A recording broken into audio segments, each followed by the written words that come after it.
Hello everyone. This is Dr. O'Mahony.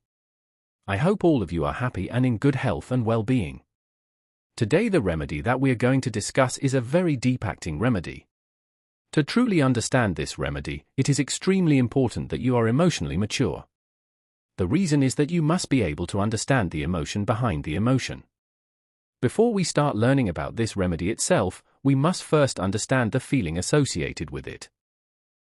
Whenever this patient comes to our clinic, a very particular feeling arises within the homeopath. That feeling is a sense of contradiction. It creates confusion in the mind of the physician. It feels as if the person is saying something, but in reality the truth is something completely different. I am quite sure that you may not immediately understand what I am trying to explain. Therefore I will help you understand it through an example. Imagine a house where some guests have arrived. Everyone is sitting together at the dining table for a meal. The lady of the house is present there.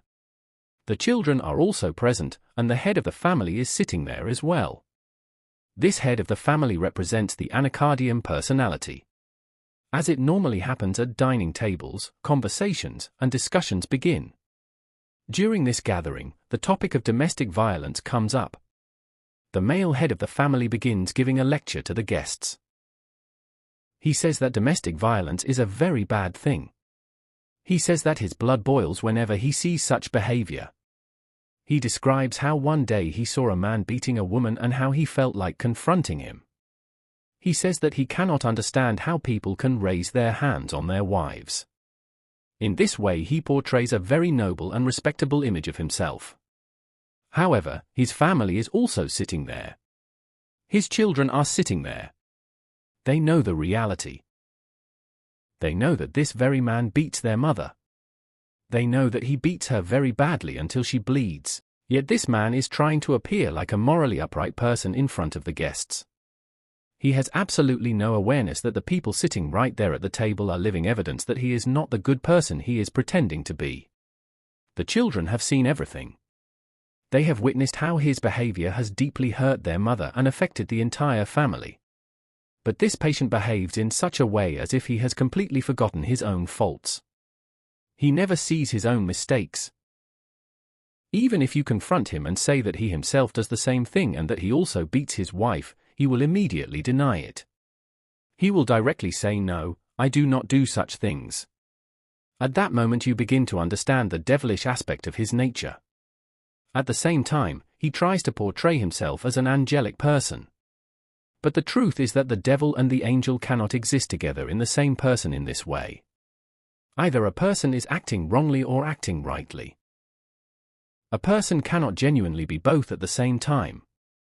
This does not mean that good people never make mistakes. Good people do make mistakes. However, after making a mistake they feel regret. They feel remorse. They apologize and try to correct themselves. But people who are truly malicious behave badly and yet feel no regret at all. They do wrong things without any guilt and sometimes even feel proud of their behavior. Therefore the overall nature of this remedy tends toward the negative side.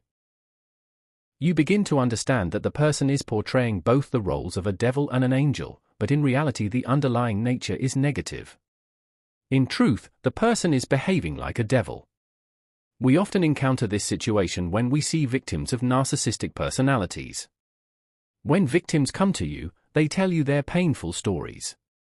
However, when the narcissistic individuals themselves come to the clinic, they present a completely different image of themselves. They show you only their angelic side. Their real nature is known only to the people who live with them, especially their family members. Until those family members come and share the background story with you, you remain unaware of the truth. Such patients can easily mislead the physician. Because of this, sometimes we end up prescribing a completely different remedy for them. We might give a remedy like calcarea, thinking that the issue is insecurity. We might prescribe a remedy related to responsibility or some other apparent emotional state. But it is extremely important to understand that the person is not what he appears to be. In reality, he may be the complete opposite of the image he presents. This makes the situation very dangerous and extremely suffocating for the people who have to live with such a personality. Today we will understand this remedy through a very important core rubric. From that central rubric we will also explore some other related rubrics to understand the remedy more clearly. Single rubric. Delusion: seeing everybody's faces in the mirror except his own. Or delusion: faces sees everyone's in glass except his own. Meaning: mirror or glass represents self-reflection. A mirror or glass reflects the truth. It gives a faithful and honest representation of who we really are without considering our feelings or our personal justifications. Self-reflection means holding a mirror up to yourself. It asks a person to pause and examine what they are doing, who they truly are, and their own behavior, mistakes, and shortcomings. It is an invitation for a person to reflect upon themselves and correct their own faults. In the ANACARDIUM patient, the patient can clearly see the mistakes of other people. He easily notices the faults of others, but he cannot recognize his own mistakes. Symbolically, this is represented by the delusion that he can see everyone else's reflection in the mirror but he cannot see his own. He is able to perceive the flaws of others, yet he fails to acknowledge his own identity and his own shortcomings. One patient himself narrated an incident. He said that if his friend is fighting with someone and he clearly knows that his friend is the one who is wrong and is actually the real culprit, he will still go and fight with the other person in support of his friend. This behavior is morally very incorrect. A person with a strong moral compass would never support someone who is clearly doing something wrong. At the same time, the same patient said that he was always afraid of his father and that he never answered him back. According to him, this proved that he was a morally correct and respectful person. Here we can see a clear contradiction. In one situation he portrays himself as an angel who is obedient and morally correct. In another situation he behaves like a devil because he supports his friend even when he knows that his friend has done something wrong to another person. This shows the inner split of the ANACARDIUM personality. There are two opposing sides within the same person. Just as he cannot see his own reflection in the mirror, he also cannot see his own contradictions even though he easily sees the faults of others. Schizophrenia, which is also known as split personality, is a serious mental illness that affects a person's ability to think clearly, manage emotions, make decisions, and relate to other people. It often creates a split or conflict within the personality where the person may show contradictory behaviors and thoughts. Sometimes this condition may also be associated with narcissistic traits such as an inflated sense of self-importance, a strong desire for superiority, and difficulty recognizing one's own faults while easily criticizing the faults of others. Signs and symptoms include delusion of being persecuted. Ambivalence, which means the state of having mixed feelings or contradictory ideas about someone such as love and hate for the same person. For example, benevolence means a disposition to do good, but at the same time there can be hatred or indifference towards the suffering of others. Another symptom is delusion of grandeur, which means a strong sense of self-importance. There can also be disorganized thinking, disorganized speech, and disorganized behavior. Stages. The first stage is egotism. Then comes maltreatment, where the person feels deeply hurt and suffers emotionally.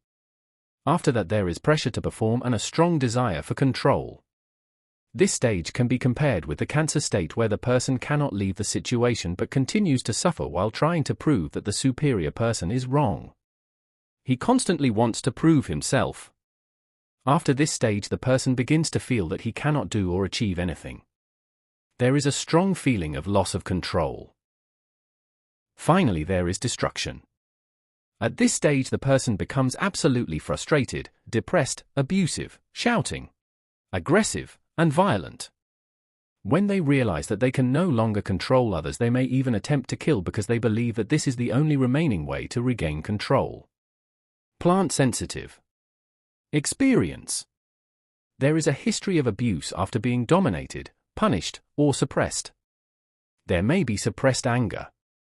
Reaction and rubrics. There can be paralytic states, stillness, numbness, losing control, and a feeling of powerlessness related to the ego. The patient may be fastidious because he constantly wants to prove himself. There can be contradiction with a feeling of helplessness. There may be confusion of identity. The patient is easily offended. There may be resignation. The patient can be dictatorial and hard-hearted. There can be impatience. There is intolerance to contradiction. There is anger from contradiction. There is also a disposition to slander others. In such patients you also notice another important point. Most of these patients who show schizophrenic tendencies also have strong narcissistic traits. When you carefully study their life history, you often find that in their childhood they have suffered a great deal of emotional or physical torture. Because of this early suffering, many of them continue the same destructive cycle in their later life. Instead of healing from their pain, they carry it forward and eventually damage their own families and even the next generation. Not only their families, but almost every person who comes into close contact with them becomes affected. They often use emotional manipulation as a tool to control and harm others. In clinical practice you will observe two very different types of individuals who may both have experienced painful childhoods. Some patients go through terrible experiences during childhood, yet when they grow up and enter their teenage years and adulthood they develop a very different response. These individuals become extremely kind and compassionate. They feel that since they themselves have suffered so much pain, they never want another person to experience the same suffering. Because of this feeling they become very caring toward people around them.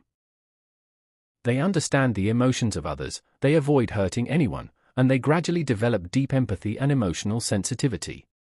However, the patients who fall into the ANACARDIUM pattern develop in a completely different direction.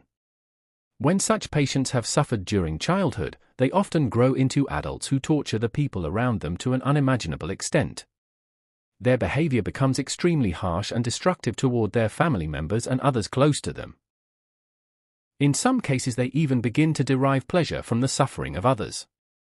They seem to experience a disturbing sense of satisfaction when another person is in pain. If you listen carefully to the incidents and behaviors of such patients, it can deeply disturb you. Their actions can even create anger within the observer because the darker aspect of their personality is very dangerous. When you observe their behavior closely, you can see how systematically they break the people around them. They mentally destroy others and leave them emotionally shattered. In many situations they completely ruin the lives of those who are connected with them, and shockingly they appear to derive pleasure from this destruction. Another interesting observation is their inner tone. Outwardly they may appear calm and expressionless, almost neutral on the surface. However, internally there is a completely different tone running inside them. Sometimes this hidden inner expression becomes visible through subtle facial expressions or body language. A sensitive observer may notice a strange gut feeling while interacting with such a patient. This uneasy feeling is not experienced only by the physician but is also often strongly felt by the family members who live with them. I sincerely pray that none of us ever encounter such an ANACARDIUM personality in our personal lives and that we all live peaceful, healthy, and content lives. Whenever you see that someone's life has turned into a kind of emotional hell, very often somewhere behind that situation you may notice an ANACARDIUM type personality. In some cases it may be the ANACARDIUM remedy itself, and in other situations it may be a snake remedy with similar violent, aggressive, and revengeful tendencies where a person derives satisfaction from the suffering of others. I hope you were able to learn something valuable from this session. Stay healthy, stay safe, and keep learning. I will see you all again in the next study session. अल्लाह के नबी सल्लल्लाहु अलैहि वसल्लम फरमाते हैं, रग़िम अनफ़ु रजुलिन दख़ल अलैहि रमज़ान थुम्मा इंसलख़ क़ब्ल अन युग़फ़र लहु। कोई शख्स नाकाम नामुराद हो गया जिस पर रमज़ान का महीना आया और वो महीना गुजर गया और वो शख्स अपनी मग़फ़िरत नहीं करा सका। रमज़ान का महीना पाना और उसके बावजूद लापरवाही बरतना, इस महीने से फ़ायदा नहीं उठाना और नेक आमाल के ज़रिए से, दुआओं के ज़रिए से, इबादात के ज़रिए से, तौबा व इस्तिग़फ़ार के ज़रिए से, सदक़ात व खैरात के ज़रिए से एक इंसान अल्लाह ताला का क़ुर्ब हासिल न करे, अपनी मग़फ़िरत न कराए, आखिरत की तैयारी न करे और उस मौके को ज़ाय कर दे, ऐसा इंसान नाकाम नामुराद है। बड़ा बदकिस्मत आदमी वो है जो रमज़ान का महीना पाए اور اس کے باوجود اپنی مغفرت نہ کرائے۔ اس حدیث کو امام ترمذی نے روایت کیا ہے، جس سے معلوم ہوتا ہے کہ انسان کی کامیابی اور ناکامی کا مدار اس پر ہے کہ وہ رمضان کے مہینے کو صحیح استعمال کرتا ہے یا نہیں۔ یا ایھا الذین آمنوا کتب علیکم الصیام کما کتب علی الذین من قبلکم لعلکم تتقون، اے ایمان والو تم پر روزہ فرض کیا گیا ایسے ہی جیسے پہلوں پر کیا گیا تھا۔ کوئی نیا عمل نہیں، لیکن کیوں فرض کیے ہیں؟ یوں ہی تم کو بھوکا رکھنا ہے، مت کھاؤ، تکلیف دینے والے ہم ہیں تم کو، یا ہمارے پاس رزق رمضان میں کم ہو جاتا ہے کہ نہیں دیں گے؟ نہیں۔ لعلکم تتقون، تاکہ تم تقوی اختیار کرو۔ تقویٰ کہتے ہیں بچانے کو، روکنے کو۔ تقویٰ کا معنی بچانا ہوتا ہے اس بات۔ بچ جاؤ گناہوں سے، بچ جاؤ اللہ کے عذاب سے یعنی جہنم سے، بچ جاؤ اللہ رب العالمین کی اور شریعت کی نافرمانی سے، تاکہ تمہارے اندر یہ صلاحیت پیدا ہو جائے کہ گناہ کے مواقع کے باوجود تم اپنے آپ کو گناہ میں پڑنے سے بچاؤ۔ ساری آسانیاں ہیں، کوئی پکڑنے والا نہیں، کوئی روکنے والا نہیں، کوئی دیکھنے والا نہیں، کوئی سزا نہیں، کوئی نقصان نہیں، دکھائی نہیں دیتا کچھ بھی، لیکن اللہ کی طرف دل کا متعلق ہونا گناہ کے موقع کے باوجود۔ اللہ تبارک و تعالیٰ کی رضا حاصل کرنا، اللہ کی اطاعت کرنا، اللہ کی طرح کے رضا کے مطابق، اللہ کے دین کے مطابق، رسول اللہ صلی اللہ علیہ وسلم کی اتباع کرنا، رسول اللہ صلی اللہ علیہ وسلم کے حق کے مطابق۔ یہ تقویٰ ہے۔